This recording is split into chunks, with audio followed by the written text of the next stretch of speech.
কি ব্যাপার শিয়াল ভাই, সাত সকালে তড়িঘড়ি করে কই যাইতাছ? তো তোমার দিনকাল কেমন কাটতাছে?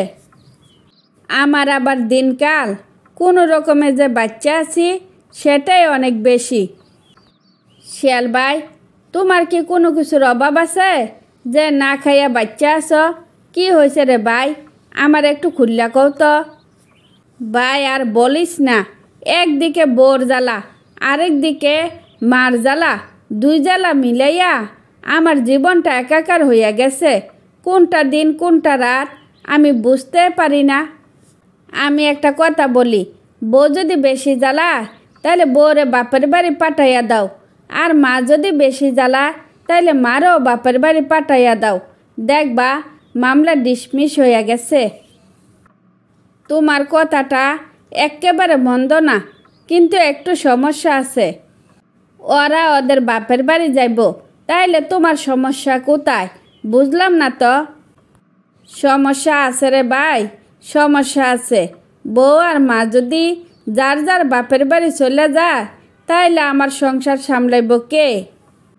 এক সপ্তাহের মধ্যে যদি দেখো দুইজনে ঠিক না হয় তাইলে বিয়ে করে বউ নিয়া বাড়ি এসে পড়বা, তখন দুইজনের রুচির শিক্ষা পাইব।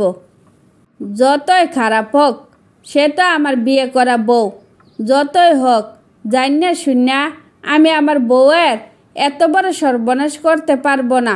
আর কোনো বুদ্ধি থাকলে আমারে বলতে পারো। আমার আর কোনো বুদ্ধি নাই।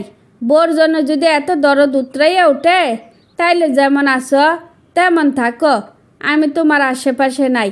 এবার তাইলে চলি।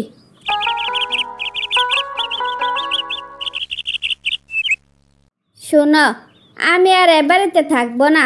সারা জীবনের জন্য আমি এ বাড়ি ছেড়ে চলে যাইতে চাই।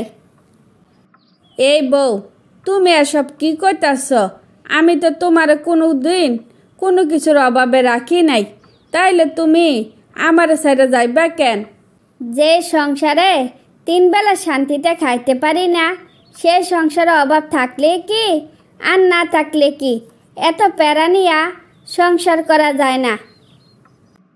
এই বউ, তুমি এভাবে হাট কইরা কথা বলো না তো। তুমিও আমার মাকে ছাড় দাও না, মুখে যা আসে তা বলো। তাইলে তোমার এই বাড়িতে থাকতে অসুবিধা কোথায়? বহুত অসুবিধা আছে।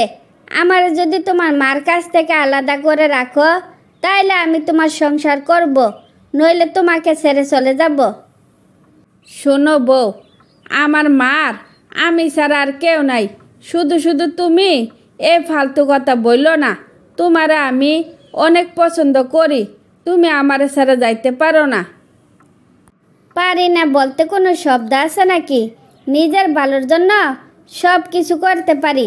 সময়মতো ডিভোর্স লেটার পাইয়া যাইবা। Bye bye.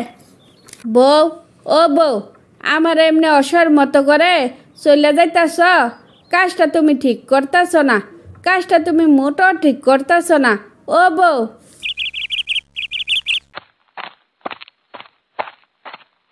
কি রে শিয়াল ভাই, শুনলাম তোমার বউ নাকি তোমার ডিভোর্স লেটার পাঠাইয়া দিছে, কথাটা কি সত্যি? যা রটে তার কিছু না কিছু ঘটে। যা শুনছ সত্যি শুনছ।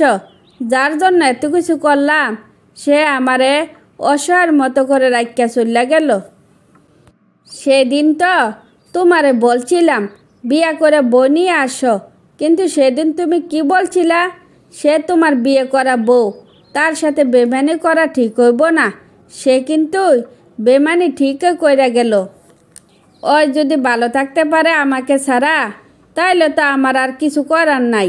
আমি চাই আমার আশেপাশে সবাই ভালো থাকুক। তা তো বুঝলাম, কিন্তু তুমি কি আর বিয়ে শাদি করবা না? না রে ভাই, বিয়ের স্বাদ আমার মিটে গেছে।